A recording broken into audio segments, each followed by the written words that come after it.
Hello there, kia ora. It's official. This government hates your children and is willing to put them and their future at risk, all to appease the loudest, most ill-informed, nasty pieces of conspiracy-spewing crap in the country. Well, New Zealand First and its voters.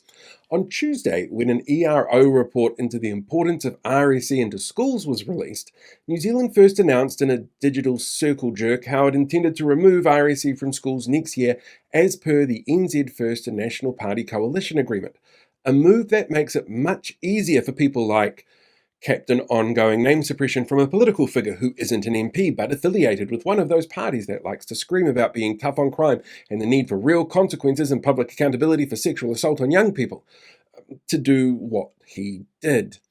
You see, RSE, or Relationship and Sexuality Education, is a multi-year model for teaching young people about relationships and sexuality. But because the sort of moron who voted for New Zealand First doesn't understand that just because something has the word sexuality in it, it's not about sex, it became another culture war topic for the party to pick up on to get into Parliament.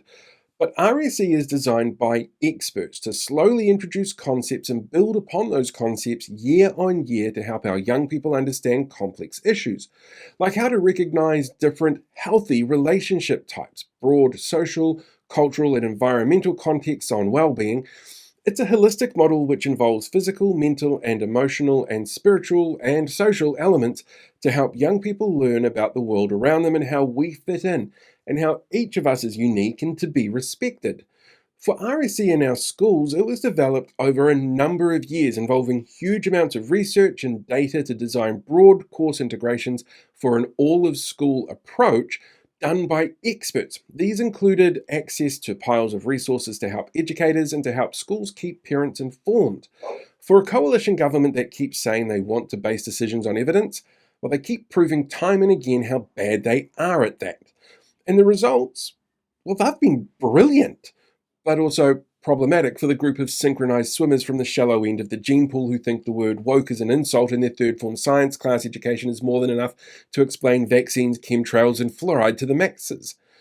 Look, RSE in our schools has been cited as a driver for a decrease in teenage pregnancies and teenage abortions, a decrease in teen suicides, a more accepting attitude from young people to those who are gay, bi, or trans, with a better understanding of what that actually means. It's been credited with helping drive down rates of STIs, reduce the risk of sexual harm and violence, help increase communication between parents and young people on topics that it covers, and create better overall mental health outcomes for young people as they navigate life. It's been an instrumental tool in creating a new generation of much more accepting people who consider their place in the place of those around them in a much broader sense.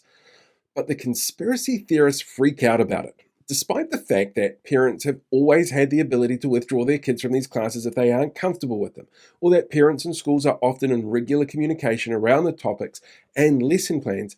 They still somehow see it as their business to dictate what children can be taught at school. It's actually an evolution of the anti-LGBTQ conspiracies around child grooming that grew in prominence in the 70s and 80s, and has been a focus again in the US with the rise of anti-trans bathroom laws and Florida's Don't Say Gay laws. Then they were imported here by people who are clearly genius-level critical thinkers able to totally contextualize data sets and communication methods to come up with their own original thoughts. Said nobody ever. The fact is that data on this has been really clear. It's a great thing for our young people. It's a good thing for our society and country. It's a bad thing for people who would take advantage of young people and not respect them or their choices. Like the kind of people who try and dictate what should be taught in schools because they don't like the word sexuality. Which is why this is so popular with refugees from the illegal parliamentary occupation to cry about.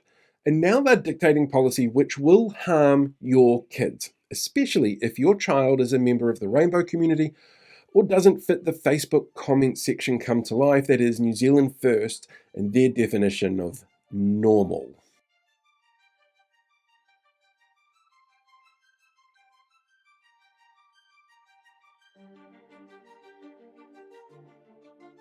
Wait, you're still here? It's over. Find another video.